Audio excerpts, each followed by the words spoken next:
자, 오늘 말씀은 사도행전 1장 8절입니다. 잘 아시는 구절이에요. 암송하시리라 생각하고 한번 읽어볼까요? 자, 시작. 오직 성령이 너희에게 임하시면 너희가 권능을 받고 예루살렘과 온 유대와 사마리아와 땅끝까지 이르러 내 증인이 되리라 하시니라. 아멘. 한 번 더 이제 이쪽 보지 마시고 한번 해보세요. 사도행전 1장 8절 말씀. 오직 성령이 너희에게 임하시면 너희가 권능을 받고 예루살렘과 온 유대와 사마리아와 땅끝까지 이르러 내 증인이 되리라 하시니라. 사도행전 1장 8절 말씀. 자, 여러분, 우리 삶에는요, 실제로 두 가지 중 한 가지 일이 일어나고 있어요. 내 삶 속에서 일어나는 두 가지, 실제로 일어나고 있는 두 가지가 있어요. 하나는 뭐냐? 그것은 여러분이 여러분의 세상과 환경을 바꾸고 있는 중이거나 아니면 여러분의 세상이 여러분을 바꾸고 있는 중이거나 둘 중에 하나입니다. 여러분이 환경을 창조하는 입장에 서 있거나 아니면 환경과 세상이 여러분을 만들어가고 있거나 둘 중에 하나입니다. 둘 중에 하나입니다. 여러분의 세상이 여러분을 바꾸고 있는 상황 있을 수 있습니다. 그래서 내가 원하는 삶을 창조해 갈 것인가 아니면 환경에 맞춰서 흘러가는 삶을 살 것인가, 우리 인생에 대한 선택권이 우리 자신에게 있다는 사실을 아는 것이 매우 중요합니다. 하나님이 해 주셔야 하지, 굉장히 믿음이 올바른 믿음, 큰 믿음 같지만 하나님은 그렇게 예스라고 말하지 않으세요. 하늘은 여호와의 것이라도 땅은 인생에게 주었으니 그러셨어요. 내 삶은 내게 주신 거예요. 그래서 내가 무엇을 선택하느냐에 따라서 하나님의 지원이 있을 수도 있고 지원이 유보될 수도 있는 거예요. 그런 면에서 선택권이 내게 있다는 것을 아는 것이 중요한 거예요. 내가 내 삶을 더 나은 삶으로 만들어갈 것인가 아니면 환경이 계속 나를 끌고 가는 삶으로 내가 허용할 것인가, 이 선택은 여러분에게 있다. 여러분이 어떤 것을 선택하느냐에 따라서 하나님의 지원이 있을 수도 있고 없을 수도 있다 하는 거예요. 하나님은 기다리고 계시는 거예요. 내가 하나님과 같은 방향, 즉 창조하는, 재창조 인생이 되기로 결정하는 그때를 기다리고 계시는 거예요. 우리 인생을 재창조한다고 하는 것은 여러분의 삶 속의 환경을 바꾸는 것을 의미하는 거예요. 그래서 여러분 주변 상황을 보고 그 상황을 여러분 자신에게 맞게 바꾸는 겁니다. 여러분 이사를 하면 뭐 하세요? 도배하고 문도 뜯어 고치기도 하고 페인팅하기도 하고 정원이 있으면 정원을 본인이 원하는 꽃으로 이렇게 심고 가꾸기 시작하죠. 내 삶을 바꿀 수 있는 것이, 내 환경을 바꿀 수 있는 것이 단지 정원만을 말하는 것은 아니죠. 우리는 인생 전체를 바꿀 수 있어요. 내가 내 삶에 맞게, 내가 원하는 방향으로 나 자신에게 맞게 바꿀 수 있습니다. 우리는 창조자의 아들로 태어났거든요. 창조자인 그분의 영을 받았거든요. 그래서 우리는 우리 삶을 바꿀 수 있는 영역이 정원만이 아니라는 것, 모든 영역이 나에 의해서 바뀌어질 수 있어요. 나의 삶도 마찬가지고 내 주변의 사람의 삶도 마찬가지고 내가 사는 세상도 지속적으로 내가 그 목표를 가지고 움직인다면, 그렇다면 하나님의 무한한 공급하시는 자원을 통해서 바꿀 수 있다 이 말이죠. 오늘 감사기도 제목 중에 날로 지경을 넓혀주시고 새소망 주시니 감사합니다, 이렇게 감사함을 올리신 분이 계세요. 날로 지경이 넓혀지는 거, 이게 나에게 맞다. 이게. 네? 지금 이것만으로도 충분해 그러신다면 더 이상 발전 없을 거예요. 그러나 더 넓혀지는 것이 제 구미에 맞습니다. 제 본성에 맞습니다. 딱 내 타입입니다. 그런 기질을 가지고, 그런 마음을 가지고, 그리고 그를 기도하면서 움직이기 시작하면 계속 넓혀주시는 역사가 있는 것이죠. 그래서 스스로를 특정한 삶의 단계에서 다른 단계로 움직이는 것, 이것이 우리의 부르심이고 우리의 운명이라고 생각할 수 있어야 돼요. 우리의 데스티니는 그냥 결정된 게 아니에요. 내게 달렸어요. 내가 더 내 운명을 다른 영역으로 넓혀보고 싶다. 그러면 하나님 그렇게 하시는 거예요. 보세요. 그렇게 하세요. 오늘 보면 사도행전 1장 8절에서 예수님께서 말씀하셨어요. 오직 성령이 너희에게 임하시면 너희가 권능을 받고 그랬어요. 응? 네, 여러분 성령 받으셨으면 아멘 합시다. 네, 성령 받으신 분은 권능 받으신 거예요. 권능을 여러분 받으신 거예요. 그래서 병고침도 있다고 말씀을 드리는 거예요. 하나님의 말씀이 진실입니다. 여러분 상황, 여러분 상태가 진실이 아닙니다. 사람이 자꾸 자기를 바라보면 어려움이 더 커 보입니다. 우리의 신앙생활이라는 것은 자꾸 주님을 바라보는, 지속적으로 주님을 바라보는 데서 시선을 돌리지 않기로 결정하고 그것을 지속시키는 거예요. 조금만 눈 돌려도 불안이 확 스며들고요. 또 현실이 내 마음을 지배하고 어려워지기 시작해요. 조그만 양보에도 그렇습니다. 바닷속에서 조그만 입을 벌려도 바닷물이 확 들어버리듯이, 물 먹듯이 여러분 조그만 틈도 주셔서는 안 됩니다.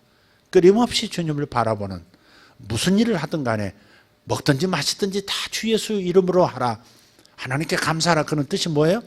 주님을 놓치지 말아요. 먹는 것처럼 낙이 어디 있습니까? 마시는 것처럼, 맛있는 음식 먹는 것처럼 마음을 뺏는 게 어디 있고 시선을 뺏는 게 어디 있어요?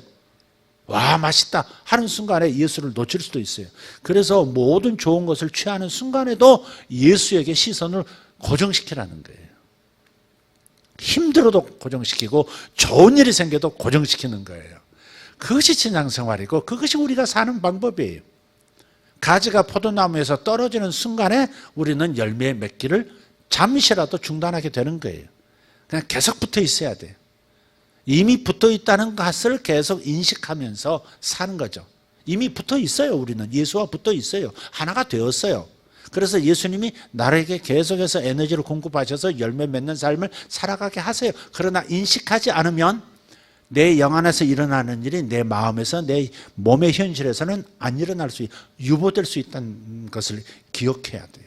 영의 세계에서는 이루어졌다 할지라도 물질의 세계에서는 안 이루어질 수 있는 것은 내가 그걸 인식하지 않고 믿고 받아들이지 않으면 안 일어나거든요. 이해가 되시죠? 왜 어떤 사람은 방언을 다 합니까? 근데 어떤 사람은 예수 믿는데도 방언 못한 채 그저 한국말로만 기도하는 것입니까? 그것은 있다는 것을 생각하고 그것을 받으려고 내가 믿음으로 취하기 때문에 어떤 사람은 하는 것이고 어떤 사람은 못하는 것, 다른 것도 다 마찬가지입니다. 그래서 여러분 안에 권능이 있습니다. 신약에서 이 권능이라고 지금 번역이 되어 있는데요, 능력이라고 번역된 헬라어 단어에는 두 가지가 있어요.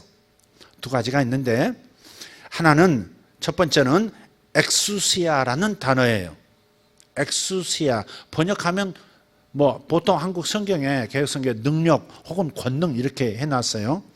그러나 조금은 달리 구분을 좀 해야 합니다. 이것은 엑수시아라고 하는 이 헬라어 단어는 위임된 능력, 즉 권세, 영어로는 authority입니다. authority, 권위, 권세입니다. 위임된 능력이에요. 그래서 이 위임된 능력이라는 말은, 권세란 말은 다른 사람을 대신해서 행사할 수 있는 어떤 힘을 말하는 거예요. 예컨대 국민이 투표를 통해서 대통령에게 권력을, 힘을 위임했죠. 그죠? 대통령이 모든 걸, 이 나라를 통치해요. 대통령이 장관들에게 자신의 권리, 자신의 권세를, 오소리티를 또 이렇게 나눠주어서 그들도 역시 그 권세를 사용할 수 있도록, 다스릴 수 있도록, 그리고 자신의 그 비전을 이룰 수 있도록 위임하죠. 그래서 엑수시아라고 하는 말은 위임된 능력, 즉 권세를 말한다. 그렇게 머리에 좀 정리해 두시면 좋겠습니다.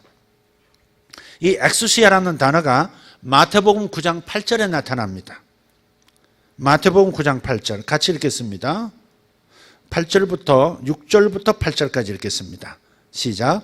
그러나 인자가 세상에서 죄를 사하는 권능이 있는 줄을 너희로 알게 하려 하노라 하시고 중풍병자에게 말씀하시되 일어나 내 침상을 가지고 집으로 가라 하시니 그가 일어나 집으로 돌아가거늘 무리가 보고 두려워하여 하며 이런 권능을 사람에게 주신 하나님께 영광을 돌리니라. 아멘.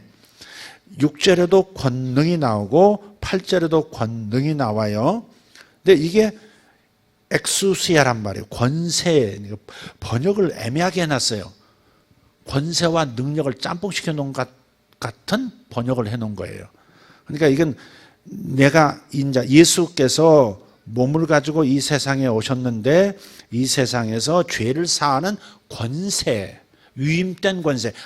죄를 사할 수 있는 것은 아버지만 하실 수 있는 건데 아버지 하나님이 아들에게도 위임하셨다 이 말이에요. 그래서 땅에서는 아들이 사람들의 죄를 용서할 수 있다 이 말이에요.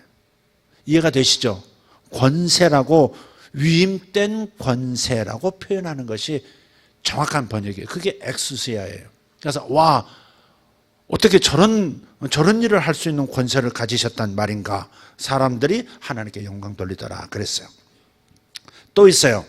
이 엑수시아는 마태복음 28장 18절에도 나타납니다. 소위 말해서 지상대명령이죠. 자, 한번 읽겠습니다. 예수께서 나와 말씀하여 이르시되 하늘과 땅의 모든 권세를 내게 주셨으니, 여기서는 정확하게 번역했어요. 적절한 번역이에요. 권능 그러면 이게 권세라는 말인지 파워, 능력이란 말인지 헷갈리다. 그죠? 섞여져 버렸다. 우리 뉘앙스로는 그렇다 이 말이죠. 그래서 아까 마태복음 9장 6절과 8절은 권세라고 번역하는 것이 훨씬 정확하게 이해할 수 있는 번역이다. 자, 우리에게도 권세가 위임되어 있습니다. 그죠? 저에게도 권세가 위임되어 있어요. 주님으로부터 이 교회를 주님의 사랑으로 통찰하는 권세 위임이 있어요. 네. 그래서 제가 목양하는 권세를 가지고 여러분의 영혼을 지금 책임지고 있는 겁니다. 또 제가 여러분에게 주님 주신 권세를 또 나누어서 이런 일을 해주세요, 저런 일을 하셔야 합니다라고 권세를 또 부분적으로 위임하죠. 그것이 바로 오조리티예요. 자, 이게 엑수시아입니다. 근데 두 번째 단어가 있는데 이것은 두나미스라는 단어입니다. 이것을 또 능력이라고 번역하는데 이것은 적절해요.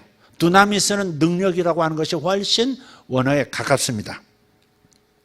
이 두나미스, 이 능력은 스스로 재생산할 수 있는 힘입니다. 예를 들어서 다이나모라는 단어 아시죠? 뭐 발전기, 뭐 이렇게 발전역학에서 이렇게 전기로 변환시키는 그런 그 장치들, 다이나모예요. 또 다이너마이트, 이것도 두나미스에서 나왔어요. 이 헬라 단어에서 이 영어의 두 단어, 다이나모 혹은 다이아몬드, 다이나믹 이런 단어가 나온 거죠. 그래서 이 발전기는 역학 에너지를 전력으로 변환을 시킵니다. 예수님께서 이 단어를 사용하신 그 본질과 또 성경 본문의 문맥을 볼 때 요 두나미스, 능력은 변화를 일으키는 능동적인 능력이라는 의미로 사용이 됐어요. 그래서 누가복음 24장 49절을 한번 볼 수 있기를 바랍니다. 한번 읽겠습니다. 볼지어다 내가 내 아버지께서 약속하신 것을 너희에게 보내리니 너희는 위로부터 능력으로 입혀질 때까지 이 성에 머물라 하시니라. 예수님께서 승천하시면서 하신 말씀이에요. 능력을, 저 높은 곳에서부터 능력이 너희에게 입혀질 때까지 이 성에 머물러라. 근데 이 능력, 이 단어가 두나미스예요. 두나미스. 근데 변화를 일으키는 능동적인 능력, 변화를 일으키는 능동적인 능력이 우리에게 입혀져요. 성령이 임하실 때 두나미스가 우리에게 입혀져요. 내가 자발적이고 능동적으로 뭔가 변화를 일으킬 수 있는 능력이 내게 주어진 거예요.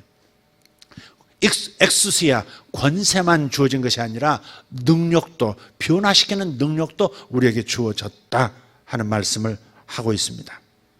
사도행전 1장 8절, 아까 읽었던 우리 본문도 마찬가지 오직 성령이 너희에게 임하시면 너희가 두나미스 능력을 받고 예루살렘과 온 유대와 사마리아와 땅 끝까지 이르러 내 증인이 되리라 하시니라. 이 두나미스는 변화를 일으키는 능력이라 그랬어요. 자기 자신을 변화시키고 남도 변화시키고 세상도 변화시킬 수 있는 그 능력이에요. 그게 두나미스예요. 이것이 바로 우리가 우리의 세상을 재창조할 수 있는 근거요, 이유가 됩니다. 우리는 내 삶을 다시 바꿀 수 있어요. 내 갈망에 맞도록 내 삶을 재조율, 재세팅할 수 있어요. 여러분 이것을 믿으셔야 합니다. 믿지 않으면 그냥 끌려갑니다. 흘러갑니다.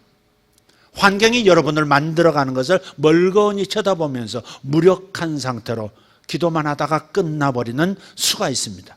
그래서 우리가 이것을 인지해야 합니다. 하나님께서 능력을 내게 주셨다. 내 삶을 재창조할 수 있는, 내 마음에 내 갈망과 나에 대한 예정된 하나님의 뜻에 맞게 재창조할 수 있는 능력을 덧입혀 주셨다. 이렇게 믿으라 이 말이에요.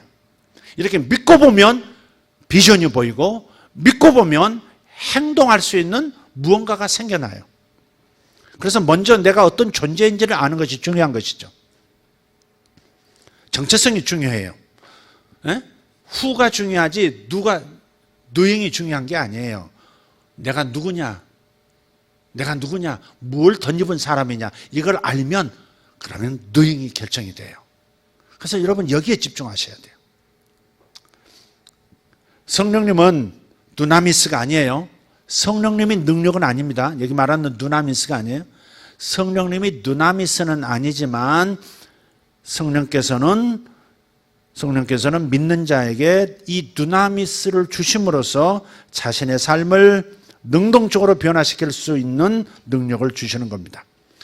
만약에 우리의 세상이나 나의 환경이 우리가 접촉하는 모든 분야가 나를 만족시키지 않는다면, 다시 말해서 내 삶의 주변 환경이 내 마음에 들지 않는다면 우리는 그것을 바꿀 수 있다 이 말이에요. 다시 이 단어의 느낌을 좀 잡았으면 좋겠어요. 내 마음에 맞지 않는 환경이라면 바꿀 수 있다 이 말이에요. 여러분 회사도 바꿀 수 있고 여러분의 가정 상황도 바꿀 수 있어요.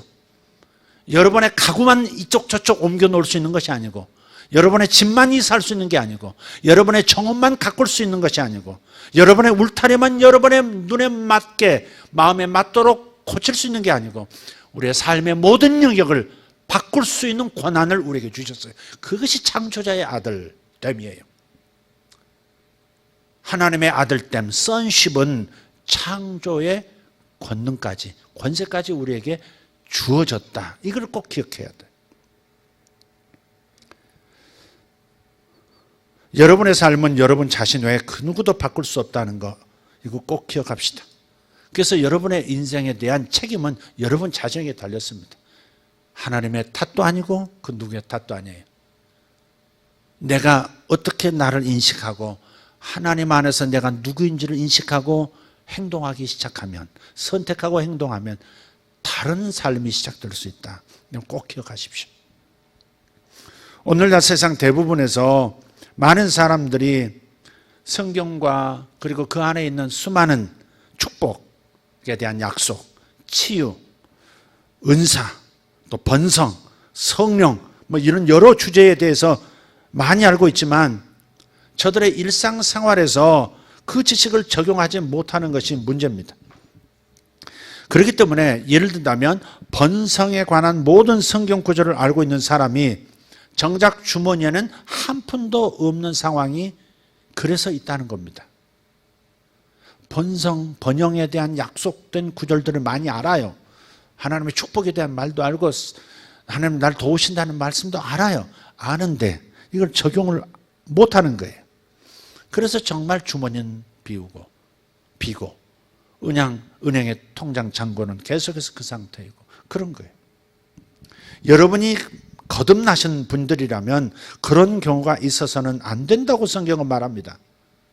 왜냐하면 가난의 저주를 짊어지시고 그분이 가신 까닭은, 부유하신 분이 가난하게 이 땅에서 사셨던 그 까닭은 우리에게 있는 가난의 저주를 가져가시고 우리에게 당신의 부여를 주시기 위해서 그렇게 하셨다고 분명히 말씀하고 있기 때문에 거듭난 하나님의 자녀들이라면 절대 이 상태가 정상이 아니라고 생각하셔야 한다 이 말이에요. 우선 거기서 시작해야 합니다. 이건 정상이 아니야. 여기서 시작하셔야 돼요. 하나님께서는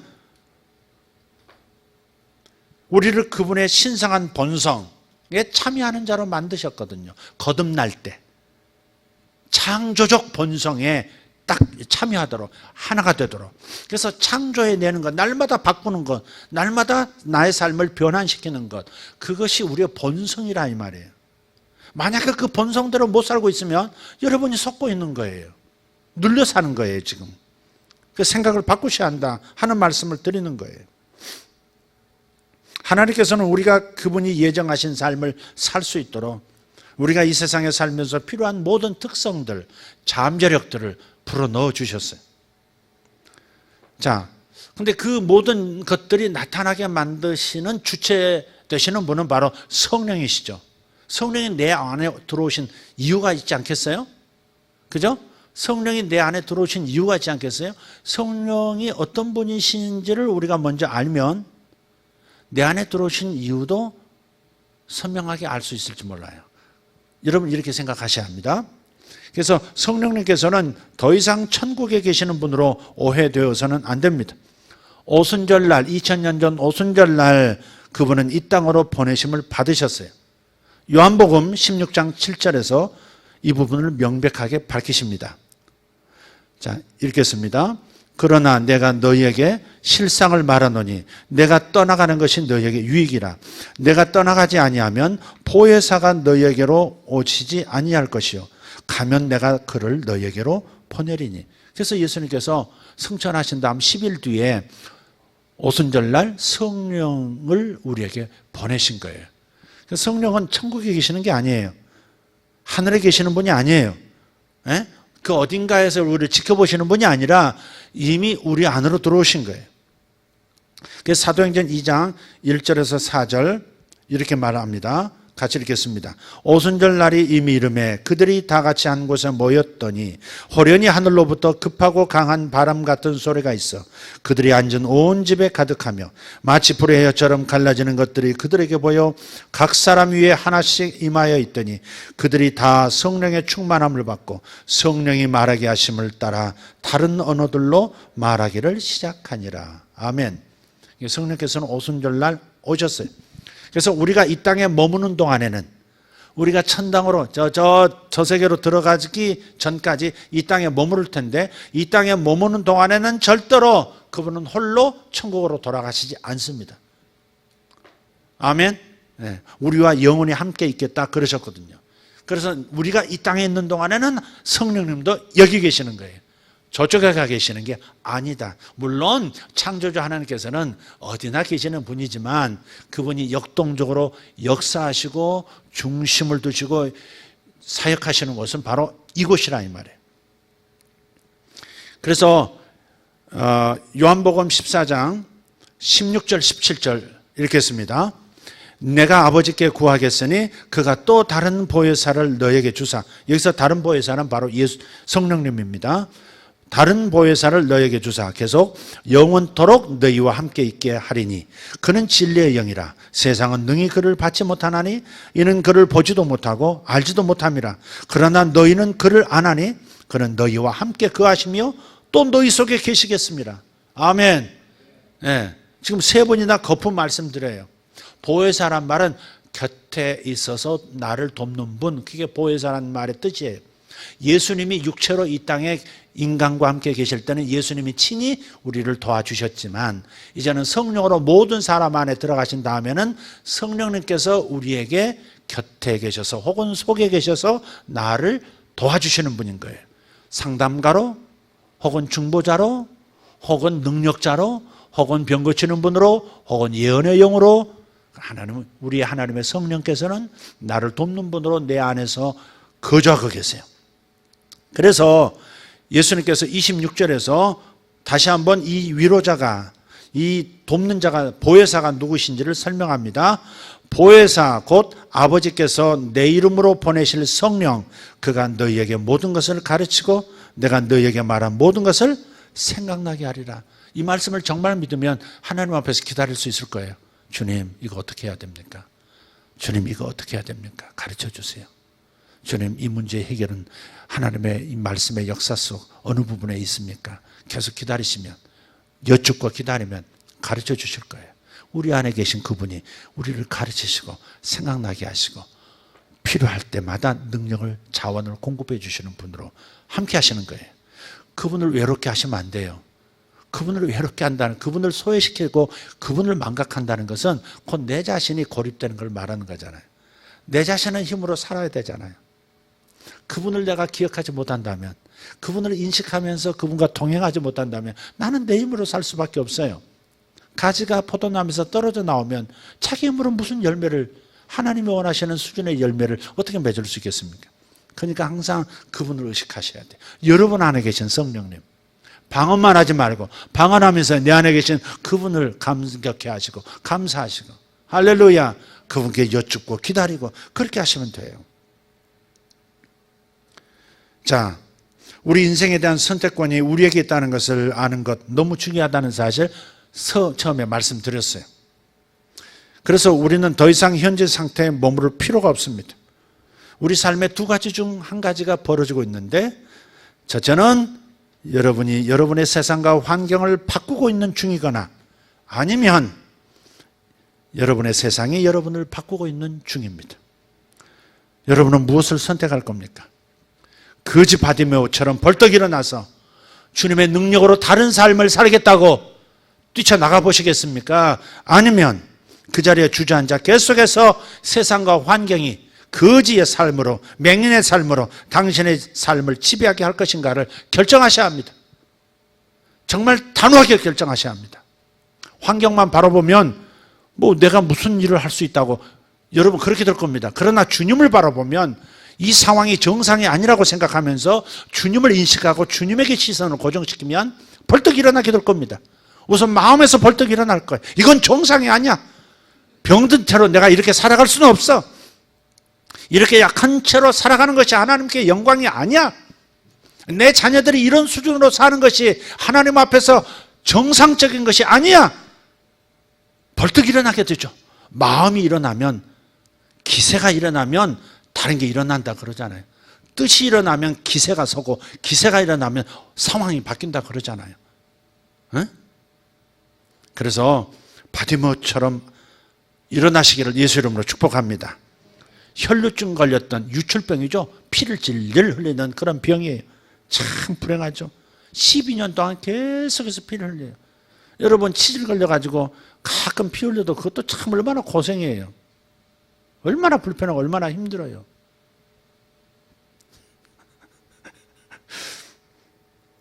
근데 이제 이 여성은 여성기관에서 이제 피를 흘리는 거죠. 이게 백약이 무효한 세상을 이 여인이 살아가고 있었어요.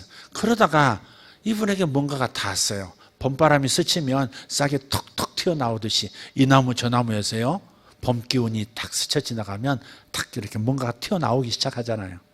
그런 것처럼 무언가 소문이 그의 귀를 싹 스치고 지나갔죠. 예수께서 가까운 곳에 계신다. 그분에게는 병 고치는 능력이 있더라. 그래서 그때 바로 그 얘기를 들으면서 다른 꿈을 잉태한 것입니다. 그 이야기가 마가복음 5장 25절에서 32절에 나와요. 좀 깁니다만은 한번 살펴볼까요? 하나님의 말씀을 들으면 믿음이 세워집니다. 읽어보죠. 12해를 혈루증으로 알아온 한 여자가 있어 많은 의사에게 많은 괴로움을 받았고, 아니 의사에게 가서 괴로움이 떨어져 나가야지 괴로움을 받았다는 게 이상하잖아요. 고치지는 못하고 이약저약 쓰면서 부작용 생기고 돈만 없어지고 실망하고 뭐 그런 거죠. 많은 의사에게 많은 괴로움을 받았고, 마르타로 썼나? 모르겠어요. 가진 것도 다 허비하였으되 아무 효험이 없고 도리어 더 중하여졌던 차에 예수의 소문을 듣고 무리 가운데 끼어 뒤로 와서 그의 옷에 손을 대니, 여러분 이렇게 반응을 보이셔야 돼요. 예수에 관한 소식을 딱 들으면, 하나님의 마음에 관한 소식을 딱 들으면 반응을 보이셔야 돼요. 너무나 귀가 굳어져 가지고 이렇게 늘 말씀이 경험되지 않은 채 들려지기만 하는 것이 여러분 습관이 되면요, 귀에도 뭐가 박혀요. 못 박히듯이 감각이 없어지는 것 같아. 들어도 반응이 없어. 흥분이 안 돼. 그래? 그래. 처음 듣는 것처럼 이렇게 항상, 여러분 하나님 말씀 항상 처음 듣는 것처럼 하셔야 합니다. 아멘? 귀에 못이 박히지 말고, 귀가 막히지 말고, 하나님의 말씀을 처음 듣는 것처럼, 예수에 관한 좋은 소식을 처음 듣는 것처럼 그냥 마음에 흥을 일으키세요. 아멘? 흥을 일으키세요. 바람이 불 때 바람을 따라 날개를 펴보세요. 그러면 끌려간다고요. 그러다가 몇 발자국 뛴 다음에 날개친 사람은 날아오르듯이, 뭔가 이렇게 하나님의 말씀에 바람이 불 때 이렇게 날개질 해보세요. 꼼지락이라도 거이르치라고요. 그럼 뭔가 일어나요. 아멘. 자, 다시 읽어요. 예수의 소문을 듣고 무리 가운데 끼어 뒤로 와서 그의 옷에 손을 대니, 이는 내가 그의 옷에만 손을 대어도 구원을 받으리라 생각함일러라. 여러분 생각이 얼마나 이뻐요. 그분의 그 옷 술만 이렇게 탁 잡아도 병이 낫겠다. 이게 성경에 예언된 거거든요. 이게 제사장의 옷술을 잡으면 병이 낫는다는 구절이 있거든요. 병자들은 그 술을 잡아요. 그래서 그렇게 예수님의 지금 겉옷을 이렇게 딱 잡으면 내 병이 나을 것이다 라는 그림을 딱 그린 거예요. 꿈을 잉태한 거예요. 이 순간에. 이에 그의 혈루 근원이 곧 마름에 병이 나은 줄을 몸에 깨달으니라. 예수께서 그 능력이 자기에게서 나간 줄을 곧 스스로 아시고 무리 가운데서 돌이켜 말씀하시되, 누가 내 옷에 손을 대었느냐 하시니, 제자들이 여짜오되 무리가 에워싸 미는 것을 보시며 누가 내게 손을 대었느냐 물으시나이까 하되, 예수께서 이 일 행한 여자를 보려고 둘러보시니. 자, 수많은 사람이 예수님의 몸에 접촉하고 있어요. 근데 병 나은 사람은 누구뿐? 이 여인뿐. 그렇게 많은 사람이 만졌는데 능력이 예수님 몸에서 나가질 않아요. 끌어당겨야 된다는 거죠. 무엇으로? 생각으로, 믿음으로 잡으면 능력이 툴로 들어온다는 거예요. 그래서 그 많은 사람 중에 여인만 그렇다는 것은, 우리가 어떤 태도를 가져야 하느냐, 어떤 생각을 가져야 기적을 경험하느냐를 보여주는 대목이에요. 아무리 예수 해도 예수의 능력을 경험하지 못한 채 살아가는 사람들도 있어요. 그것은 생각이 남다르지 않기 때문에 그래요. 그분의 옷을 만지기만 해도 병이 나을 줄 믿는다. 그렇게 생각하고 만졌다는 거죠. 그래서 여러분 생각을 항상 여러분의 영의 생각, 즉 말씀과 일치하도록 만드는 것이 중요해요. 다른 삶을 살기로 이 여인은 선택했고요, 자기 삶을 그대로 유지하다가 죽기로 택하지 않았어요. 이게 참 중요해요. 그리고 그 갈망을 하나의 그림으로 바꾸어서 마음에 잉태합니다. 내가 그의 옷에만 손을 대어도 구원을 받으리라. 상상력이라고 하는 선물은 오직 사람에게만 주어졌어요. 사람은 무엇인가를 갈망하고 그것을 구체적으로 상상하기 시작하면 마음에 잉태가 돼요. 그리고 마침내 그것은 삶에 나타나요. 야고보서 1장 14절 15절 보면 이렇게 말씀해요. 욕심이 잉태하면 죄를 생산한다는 거예요. 에? 욕심이 잉태하면, 욕심이 뭐예요? 욕심은 강하고 지금 긴급하고 악한 갈망이에요. 나쁜 쪽으로 지금 빨리 얻었으면 좋겠다, 빨리 가졌으면 좋겠다, 빨리 뺏었으면 좋겠다, 이렇게 강하면서도 긴급하고 악한 갈망, 그것이 욕심이에요. 강한 갈망을 잉태하면 반드시 무언가를 낳게 되고 사망 현상이 따라온다는 거예요. 죄를 낳게 되고 사망 현상이 따라와요. 그러니까 생각이 무엇이냐, 상상이 무엇이냐가 참 중요한 것이죠. 이것은 부정적인 영역에서만 나타나는 원리가 아닙니다. 긍정적인 영역에서도 사용할 수 있습니다. 선한 갈망이 잉태될 때, 강하고 선한 갈망이 잉태될 때 선한 씨앗이 마음에 심겨지는 것이고 결국은 현실의 탄생이 되는 거예요. 그게 그 혈루병 여인에게서 나타나는 거예요. 내가 옷가에 손만 대어도 나으리라. 이렇게 강한 갈망, 선한 갈망, 하나님의 마음에 합한 갈망을 이렇게 마음에 이렇게 잉태하니까 그것이 현실이 되어버리는 거예요. 우리도 이 방법을 사용해야 돼. 이 원리를 사용해야 되는 거예요. 아브라함 얘기하고 마치겠습니다. 아브라함이라는 이름을 언제 받았는지 기억하십니까? 알아맞히면 제가 저녁 사겠습니다. 꼭 사겠다고 해놓고 다 잊어버려서 한 번도 산 적은 없는 것 같은데 오늘은 잊지 않도록 하겠습니다. 아브라함이 아브라함이라는 이름으로 바뀐 때가 언제였습니까? 갈대아 우르를 떠날 때였습니까? 언제였습니까? 말씀이 없으신 거 보니까 없는 걸로 알고 제 돈으로 굳히도록 하겠습니다. 이 아브라함의 원래 이름이 아브라함이에요. 뜻이 뭐예요? 고귀한 아버지. 이름이 나쁜 게 아니에요. 고귀한 아버지예요. 근데 하나님께서 이름을 바꾸시게 된 계기가 있습니다. 이 부분이 우리에게 영감을 줘요. 처음에는 아브라함이 하나님의 말씀을 온전히 다 믿지는 못했던 것 같습니다. 창세기 13장 16절을 보시면 시작. 내가 내 자손이 땅에 티끌 같게 하리니 사람이 땅에 티끌을 능히 셀 수 있을진데 내 자손도 세리라. 근데 이때 아브라함이 온전히 믿지를 못했어요. 그래서 이름이 바뀌지 않습니다. 그러다가 하나님께서 아브라함의 상상력을 사용해서 말씀을 마음에 심어주기로 결정하셨어요. 그것이 굉장히 많은 시간, 많은 해를 지난 다음의 일이에요. 창세기 15장 5절 6절입니다. 하나님께서 다시 한번 말씀하시는 거예요. 자, 읽어요. 그를 이끌고 밖으로 나가 이르시되 하늘을 우러러 뭇별을 셀 수 있나 보라. 또 그에게 이르시되 내 자손이 이와 같으리라. 그 다음 보세요. 아브라함이 여호와를 믿으니 그랬어요. 여호와를 믿었다는 말이 이때 처음 이렇게 나오는 거예요. 아브라함이 하나님을 안 믿었던 게 아니에요. 자손이 티끌처럼 많아질 것이다. 하늘의 별처럼 많아질 것이다. 이 말씀을 그동안은 못 믿었던 건데 이날 밤에 믿은 거예요. 아브라함이 여호와를 믿으니 여호와께서 이를 그의 의로 여기시고, 바로 이 부분이 중요해요. 하나님께서 아브라함을 축복하고 싶으셨지만 그러기 위해서는 아브라함의 상상력이 필요하다는 사실을 아셨던 거예요. 와, 하나님의 말씀, 내가 지금 저에게 하는 말이 그냥 마음에 잘 안 심겨주는구나. 아, 이거 돌짝밭 같네. 아, 길가밭 같아, 아브라함이. 딴 건 믿는데, 그래서 순종도 하고 복도 받는데 이상하게 자식에 관한 것은 온전히 믿지를 못하는 거예요. 사람의 마음이 다 돌짝밭이고 다 옥토밭이고 그러지 않습니다. 어떤 건 잘 믿는데 어떤 건 안 믿고요. 어떤 건 믿는데 어떤 건 또 안 믿고 그래요. 내 마음에 네 종류의 밭이 다 있습니다, 여러분. 나는 하나님이 은혜 주시는 건 믿습니다. 물질 축복 주시는 건 믿습니다. 그래서 나는 복을 받고 있습니다. 이러는 사람이 병 고치는 것은 난 못 믿겠습니다. 안 믿어집니다. 잘. 이런 사람이 있어요. 예언 잘 안 믿어집니다. 이런 사람도 있어요. 사람은 어느 영역에서 약한 구석이 있어요. 믿음에 관해서도 그래요.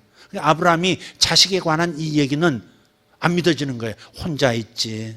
혼자 있는 게 아니에요. 아내가 있지만 지금 이미 상당히 어려운, 자식 갖기는 어려운 상태지. 이 나이에 자식 얻어서 얼마나 누리려고 뭐 이런 생각도 들어왔는지도 몰라요. 그러니까 상식과 일반적인 그 경험을 통해서 볼 때 참 믿기가 어려운 거예요. 그래서 하나님께서 요 약속의 말씀이 주어졌는데도 아브라함 마음에 심겨지질 않으니까 이제는 시청각 재료를 사용해서 아브라함의 상상력이라고 하는 도구로 마음에 심겨질 수 있도록. 여러분 어때요? 대장에 좋은 유익균들을 먹으면 위에서 이렇게 녹아가지고 죽어버리죠, 되게. 그래서 저 녹지 않고 저 대장까지 내려갈 수 있는 캡슐도 또 이렇게 잘 개발을 하더라고요. 대장에 가서야 이렇게 녹아서 대장 유익균이 번성하도록 만드는 거죠. 꼭 그런 것처럼 하나님께서 아브라함의 마음에 하나님의 이 약속의 말씀이 깊이 심겨질 수 있도록 뭘 사용하세요? 상상력을 사용하시는 거예요. 그래서 밤에 텐트 바깥으로 불러내시고 하늘의 별을 보라. 한번 세봐. 다 못 세겠습니다. 눈 아픕니다. 내 자손이 이와 같이 될 거야 하는 순간에 아브라함이 이를 믿으니 그랬다는 말이에요. 그러니까 우리는 상상력을 통해서 마음의 말씀을 심는 법도 여러분 터득하셔야 되는 거예요. 무미건조하게 읽고 암송만 하지 말고 그것을 그림으로 바꾸고 그 감동스럽게 받는 방법을 여러분 배우시면 말씀이 쉽게 마음에 새겨지고 믿어지는 역사가 있어요. 그럴 때 하나님 됐다 그러시는 의로 여기시고 그 말은 와 이제 됐어 통해 그 말씀이 있어요. 자, 그래서 하나님께서 그의 지성에 호소해야했고 그를 그래서 밖으로 데리고 나가서 그에게 하늘의 별을 보여주시고 시청각 교육을 통해서 말씀하신 거예요. 이게 아브라함의 시야를 넓히도록 도와준 겁니다. 별들을 바라보면서 갑자기 그는 하나님의 생각을 붙잡았어요. 티끌 얘기할 때는 안 붙잡았어요. 그러나 하늘의 별 할 때는 확 붙잡은 거예요. 그러면서 받아들이면서 하늘의 별이 별 하나하나가 자기의 자식으로 보이고 자기의 자손들로 보이고 후손들로 보이면서 내 아버지 아브라함이여 아브라함이여 하늘에서 계속 반짝반짝반짝 할아버지 아빠 뭐 이러는 걸로 지금 보기 시작하는 거예요. 그때 그림 언어로 상상력을 통해서 하나님의 약속이 드디어 잉태된 겁니다. 그래서 그 이후에야 하나님께서는 아브라함의 이름을 아브라함으로 바꿔주세요. 창세기 17장 4절 5절입니다. 언제 바꿔줬어요? 바로 아브라함이 여호와를 믿음에 한 다음에 바꿔진 거예요. 자, 읽어봐요. 시작. 보라 내 언약이 너와 함께 있으니 너는 여러 민족의 아버지가 될지라 이제후로는 내 이름을 아브라함이라 하지 아니하고 아브라함이라 하리니 이는 내가 너를 여러 민족의 아버지가 되게 함이니라. 그래서 고귀한 아버지에서 만민의 아버지, 여러 민족의 아버지, 만민의 아버지라는 이름으로 불리게 됩니다. 아브라함은 100세가 가까울 때 하나님의 약속을 받아들이고 꿈을 꾸기 시작했습니다. 나도 자식을 얻는다. 나도 후손들이 하늘의 별처럼 땅의 뜰들처럼 많아질 수 있다. 정말 믿기 시작하고 꿈을 꾸기 시작한 거예요. 그래서 저는 그 찬양이 좋아요. 너희 자녀들은 예언하고 미래를 예언하죠. 너희 젊은이들은 환상도 봐요. 그럼 늙은 아비들은 뭐해? 근데 성경은 그렇게 아비들은 꿈을 꾸리라. 저는 그렇게 바꿔서 부르고 싶어요. 아비들도 꿈을 꿀 수 있다. 아비들이 없어가지고 다 젊다고 생각하시냐. 장로님도 젊다고 생각하셔서 아멘 안 하시잖아. 아비들도 꿈을 꿀 수 있다. 할렐루야. 저는 이 나이에 새로운 꿈도 꿀 수 있다고 믿습니다. 새로운 일도 해볼 수 있는 꿈도 꿀 수 있다고 믿어요. 확장하고 넓힐 수 있는 야베스의 기도가 내 현실이 되게 만들 수 있는 그런 꿈도 꿀 수 있다고 믿어요. 난 여러분에게 이런 것을 입증할 때가 오리라고 생각해요. 좋은 하나님께서 또 다른 삶의 반경이 넓혀지게 만드는 놀라운 일들을 내 상황과 내 나이와 내 조건 모든 것을 초월해서 하실 수 있다고 믿어요. 할렐루야. 난 그런 것들을 증명하고 싶어요. 그래서 증명해 보이면서 당신도 꿈을 꾸셔야 합니다. 당신이 나이가 든 아버지라 할지라도 할아버지가 되었다 할지라도 아브라함보다는 나이가 적지 않소. 아비들도 꿈을 꿀 수 있는 그때 성령의 때가 지금 바로 이때입니다. 성령을 통해서 새로운 꿈을 꾸십시오. 그래서 장로님 이렇게 감사하신 것이 너무 감동이 돼요. 지금 주님 날로 지경을 넓혀주시고 새 소망을 주시니 감사합니다. 보통 웬만큼 벌었으면 이제 안전빵으로 가지. 근데 저분은 저러질 않아.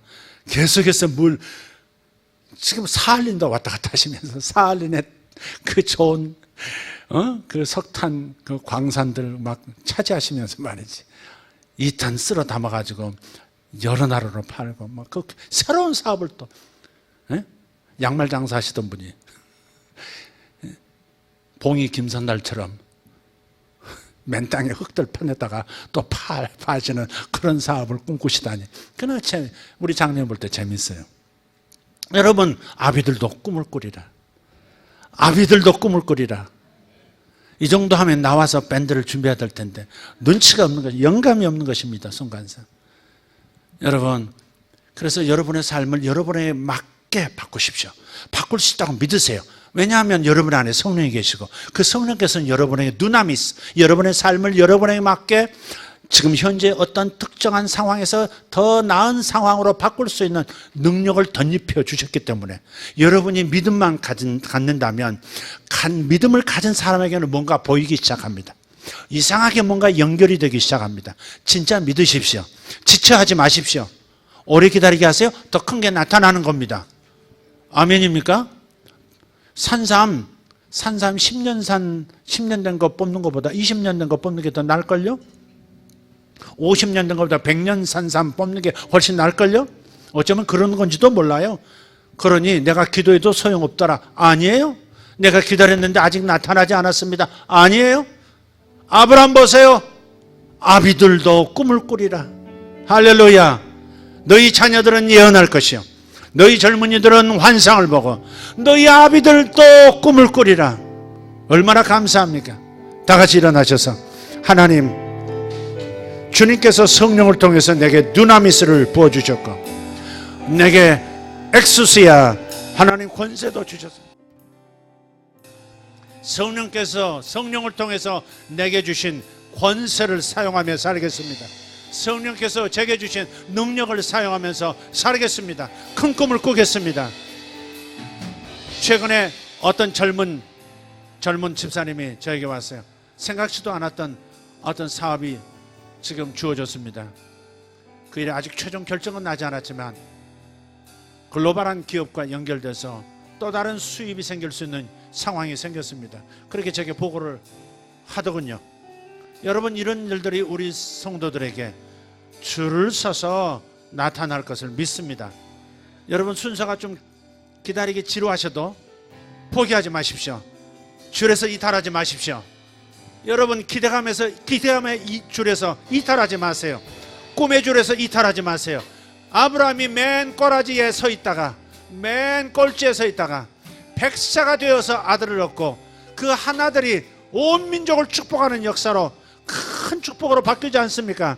그러니 길게 기다렸다고 낙심하지 말고, 불안해하지 말고, 내 인생 끝났다고 생각하지 말고 아비들도 꿈을 꾸리라. 아비들은 꿈을 꾸리라. 여기에 여러분이 흠뻑 젖기를 예수 이름으로 축복합니다. 주여 삼창하고 두 손 들어 주여 삼창하고 기도합니다. 주여, 주여, 주여. 감사합니다. 샤메달람바레 칸노론드베레스 이마라디베레 샤란다리 토메넨다이텐 엠발렌샨더로 콜론센솔로티베레 칸난. 아멘. 주님 감사합니다. 오메라디베레 칼렌다라티메네 칸스. 자녀들은 예언할 것이요, 자녀들은 예언할 것이요, 자녀들은 예언할 것이요. 너희 젊은이들은 환상을 보고, 너희 젊은이들은 환상을 보고 너희 늙은이들은 꿈을 꾸리라. 할렐루야. 아브라함이 꿈을 꾸었습니다. 아브라함이 꿈을 꾸었습니다. 내게 아브라함의 DNA가 있습니다. 예수님이 꿈을 꾸셨습니다. 요한이 꿈을 꾸었습니다. 할렐루야. 모세가 80의 꿈을 꾸었습니다. 모세가 80의 꿈을 꾸었습니다. 아브라함이 100세의 꿈을 꾸었습니다.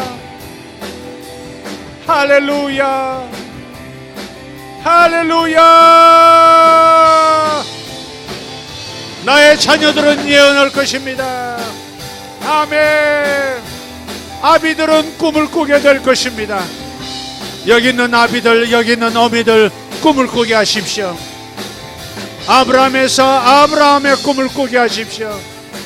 마칸나라디벨라 슈라반나라캄 옛날란델라비오 포레사이아 바라만다. 에멘.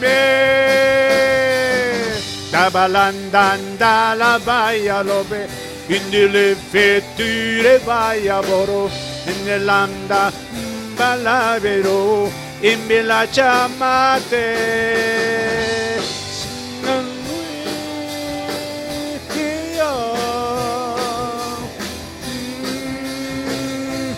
하소서. 성령 위여 우리의 아버지 감사합니다. 이메레드베리 갈라시안 나란 아비들아 꿈을 꾸라. 대한민국의 아비들아 꿈을 꾸어라. 대한민국의 아비들아 꿈을 꾸어라. 대한민국의 청년들아 환상을 보라. 대한민국의 자녀들아 내 미래를 예언하라. 너의 미래를 예언하라. 나의 자녀들아, 대한민국의 청년들아 환상을 보고 대한민국의 아비들아 새로운 꿈을 꾸라. 새롭게 꾸밀 수 있느니라. 새롭게 바꿀 수 있느니라. 재창조의 영이 너희에게 있느니라. 창조의 영이신 아버지의 자녀들아, 재창조의 영으로 역사하라. 이전 것은 지나갔으니 보라 새것이 되었도다.